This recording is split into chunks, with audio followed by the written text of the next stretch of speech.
남양유업 창업주의 외손녀 황하나 씨가 연예인의 권유로 마약을 투약하게 됐다고 진술하면서 관심이 쏠리고 있습니다. 경찰이 말을 아끼고 있는 가운데 수사가 연예계로 확대될지 주목되고 있습니다. 취재기자 연결합니다. 박광열 기자. 네, 사회부입니다. 자, 황 씨가 마약 투약 혐의로 조사를 받고 있는데 이 수사가 연예계 수사로 확대될 가능성이 있죠? 네, 일단 거론되고 있는 연예인은 한 명입니다. 황하나 씨는 법원 영장실질심사 그리고 구속 뒤 경찰 조사에서 자신의 마약 투약 혐의는 인정했습니다. 다만 아는 연예인의 권유가 있었다 이렇게 진술한 것으로 확인됐는데요.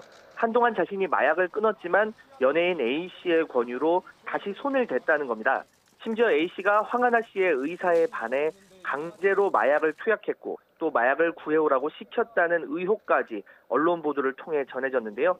경찰은 A라는 사람에 관해 황 씨가 이야기를 한 건 맞다면서도 사실관계를 파악 중이라고 설명했습니다.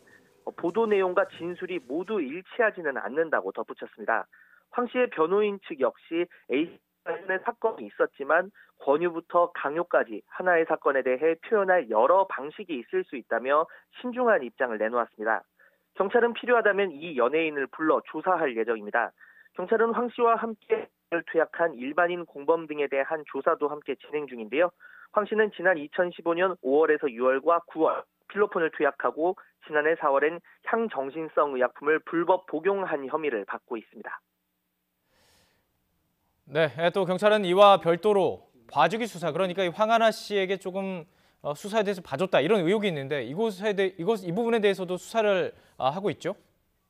네, 그렇습니다. 황 씨는 마약 투약뿐 아니라 말씀하신 것처럼 유통 의혹까지 받고 있습니다. 지난 2016년 마약 혐의로 유죄 판결을 받은 조모 씨의 판결문에 황 씨가 마약을 공급했다고 언급됐기 때문입니다. 당시 사건을 담당한 경찰은 별다른 증거가 없다며 황 씨를 불기소 의견으로 검찰에 넘겼는데 이 부분에 최근 봐주기 수사 의혹이 불거졌습니다. 경찰은 당시 조사가 제대로 이루어졌는지 내사를 진행하고 있는데 황 씨는 마약 투약보다는 형량이 높은 이 공급 혐의는 현재 부인하고 있습니다. 당시 수사 기록을 검토 중인 경찰은 조만간 담당 수사관을 불러 불기소 의견을 낸 경위 등을 파악할 예정입니다. 지금까지 사회부에서 YTN 박광열입니다.